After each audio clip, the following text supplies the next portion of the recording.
Magandang hapon! Kumusta po? Narito po ulit ang update natin para sa lagay ng ating panahon. Ngayong hapon po ng November 9, 2024 na kung saan sa ngayon po ay ganap na bagyo ang binabantayan natin na Invest 92W.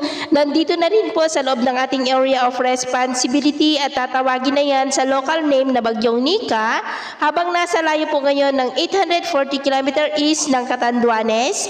Nataglay na po ang lakas ng hangin na maabot po sa 55 kilometers per hour habang kumikilos po pa west, northwestward sa bilis na 15 kilometers per hour at nagbabanta po na mag-landfall sa darating po na Lunes dyan po sa may Aurora o kaya po ay Isabela na tatawirin ang ilang bahagi ng Northern Luzon at pagkalampas po dito sa ating kalupaan ang bagyong Sinika ay nagbabanta naman na lalapit ang bagyong Ophel na malaking banta pa rin po dito sa ating bansa. Nagbabanta po na tatama sa silangan ng Central Luzon, nabanta pa rin dyan sa Central Luzon at Northern Luzon, kaya patuloy po natin nababantayan ang development ng mga sama ng panahon na nandyan ngayon sa silangan po ng ating bansa.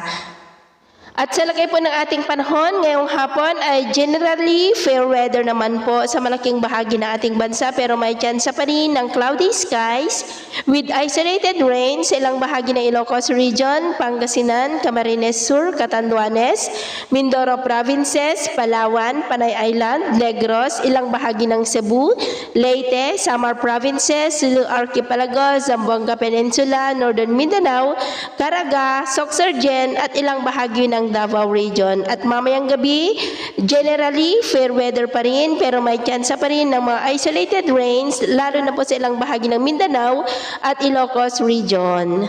Sa atin naman pong mga baybayin, wala na po tayong nakataas na namang warning signals pero iba yung pag-ingat lamang po kung papalaot tayo para po mas makaiwas sa mga sakunang pangkaragatan. So ito po ang latest update natin sa araw na ito. At ako po muli si James na nagsasabing sa kahit anong pagsubok po na darating sa ating buhay, huwag po tayong mawawalan ng pag-asa. Thank you and God bless!